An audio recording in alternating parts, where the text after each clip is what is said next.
Hi everyone, today we are going to understand about components in MLOps. Okay, so let's start. So first one is data management and processing. This is one of the section inside MLOps that you should think, that is data management and processing. So what all things are there in this data management and processing? We have data versioning, data validation, then feature engineering and feature store. So what is data versioning? See, there are different tools are available such as DVC, Pachyderm or Delta Lake Track. These all things track changes in the datasets. What does it mean? Just for reproducibility. See, this all about reproducibility because we need to reproduce the same output that we have received while using that dataset. So we always need a reproducibility infrastructure. So for that only we need to do the data versioning to make sure we can get the reproducible output. The next is data validation. See, you are using a data set, so definitely you need to make sure your data is consistent and you are maintaining its integrity, right? So before training using this data set, you can use tools like Great Expectations or TensorFlow data validation tools to validate your data. You should follow this kind of principles. The next is feature engineering and feature store. Feature engineering, I hope you guys know, that is different processing that we do on top of the data so that our model performs well. And feature store is just to store the features. As you can see, it is mentioned here, organizes reusable features for multiple models using platforms like Feast or Tekton. So these kind of tools are available that we can use to store the features so that we can reuse them. That's why we need feature store. The next is modular coding and code versioning. I will explain you modular coding after this slide. So let me explain these two of them. First one is code versioning. Uses Git and DBC to track code and data versions for reproducibility. Same concept. You need to reproduce your data. You need to reproduce your code also, right? Because if your code is wrong, you won't get the output. So for that also you need to track the codes. And for that you can use Git and DBC, both of them, to track code and data versions for reproducibility. So what is automated testing? Implements unit tests for data transformations, model predictions, and integrations. Right? So let me explain you what is unit tests. So what happens? You will write maybe let's say 10 functions. 10 Python functions you have written, and you have used those functions in your actual code. Okay. Now you need to write some test cases, and those test cases will do, they will try to test the performance of the function of those all those functions, and they will check outputs are expected or not. If for all the test cases outputs are expected, then it means your codes are completely fine and you can use it for your production. Okay, that simply means automated testing. And now let me explain you what is this modular code structure. You can see, breaks down ML code into reusable modules for data processing, training, and inference. Okay, so we need to always write some code that can be reusable.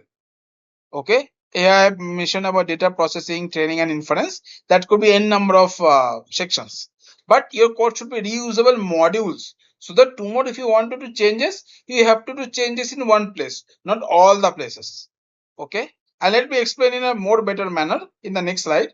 So this is a normal way of coding: importing libraries, reading dataset, doing splitting, calling model, training the model, and prediction. Do some prediction using that model, right? But it has issues. What kind of issues? First of all, hard to reuse. If we need another dataset, we must rewrite the code. That we don't want, because this is the only 22 lines of code, right? But when you have 300 lines of code in one py file, do you think it is really easy for you to debug and do it? Next is no separation of concerns. See, there is no separation. You are doing everything in one place, importing things in one place, that's fine. But reading data set, splitting it, then training it, then doing prediction, then doing evaluation, everything in one place.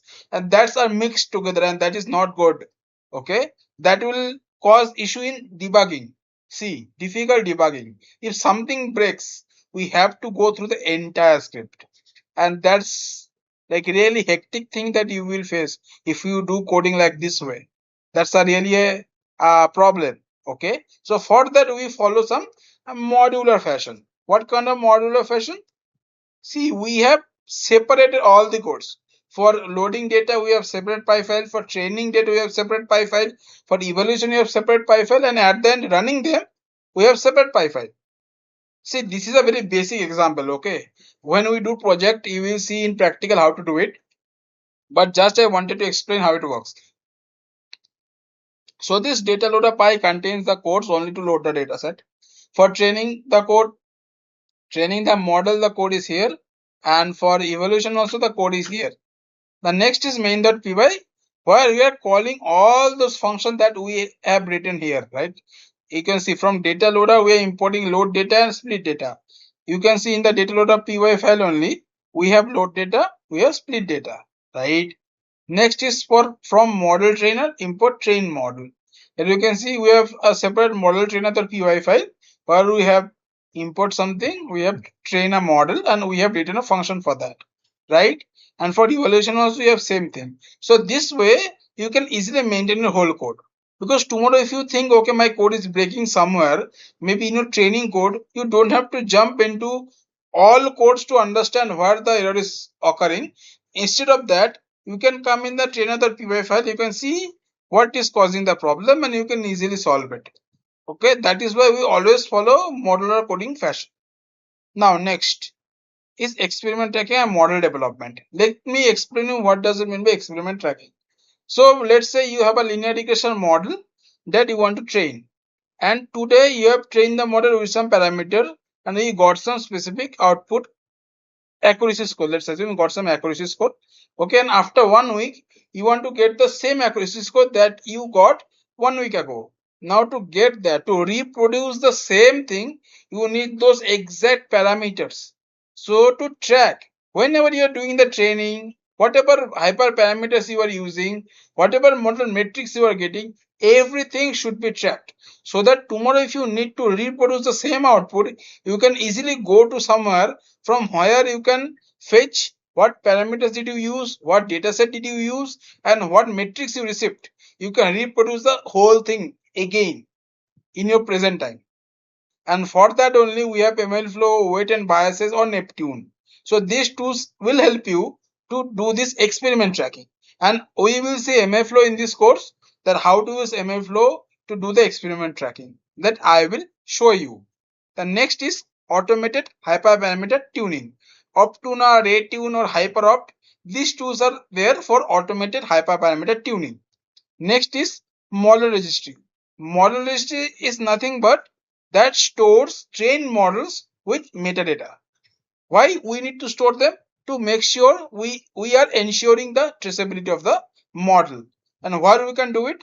MLflow model registry, Keyflow model store, and in SageMaker also we have model registry. Okay, so these tools are there that we can use to store our trained models with metadata so that we can trace it very easily.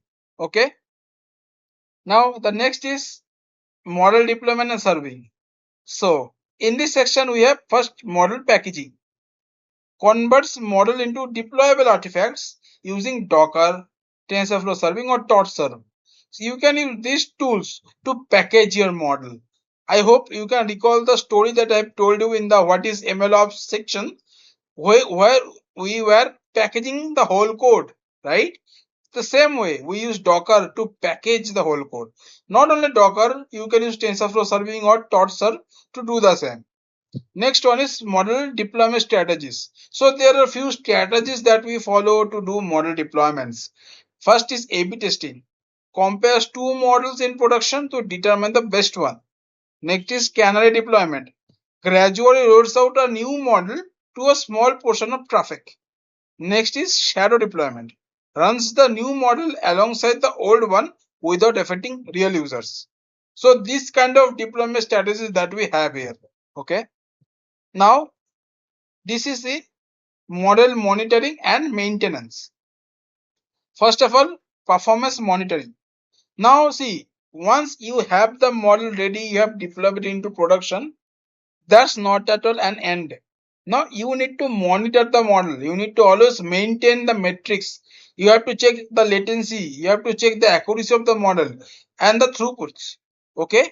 You always have to monitor your model so that if your model is degrading somewhere, you can again handle the degradation. Okay. That's why we need to do model monitoring. And for that, we can use Prometheus, Grafana, or AWS SageMaker also provides model monitoring.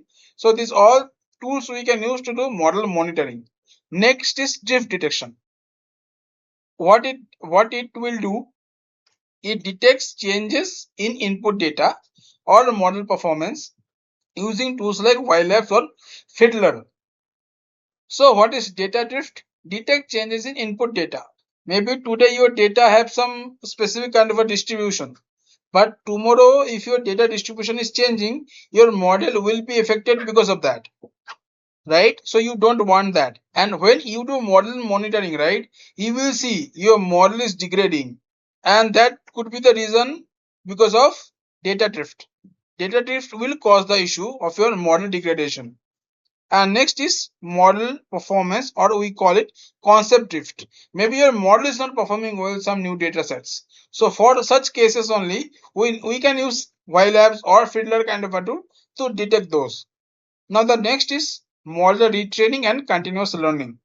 See, we need to make sure our models are always retraining themselves so that it can perform well on real-time data sets, right? So for those, to automate model retraining when performance degrades, we can use Kubeflow pipelines, Airflow to do model retraining and continuous learning. Now last, CI/CD for machine learning. What is CI? CI means continuous integration. What it does, automates testing and validation of ML code and models. And for that, what we can use? Jenkins, GitHub Actions, and AWS tools. So what is continuous integration in nutshell? It's like testing your ML code.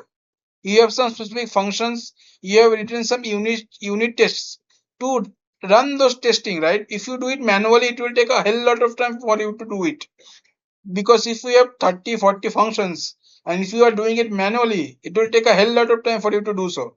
And that is why we have continuous integration that can do it for you.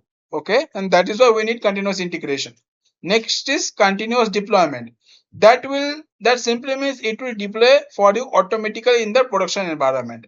And for that we can use Argo CD, Azure DevOps, as well as in AWS SageMaker also we have some tools that we will explore. So yeah, so these tools are there for do your continuous deployment. Now the next one is infrastructure as code to automate provisioning of ML infrastructure using Terraform, AWS CloudFormation. So when you are building a complete whole project, right, you need to have some architecture. Now to build those ML infrastructure, the architecture, you can use Terraform or AWS CloudFormation to build the whole architecture. Okay, that's completely automated way you can do it. So that's called infrastructure as code. So so these are the components that I wanted to discuss with you. So this is the last video on the theoretical part of MLOps, and from the next section onwards we are going to jump into the practical side, and whatever things are left that we will learn while doing projects as well as while doing different practical actions. So I hope you guys have enjoyed this video.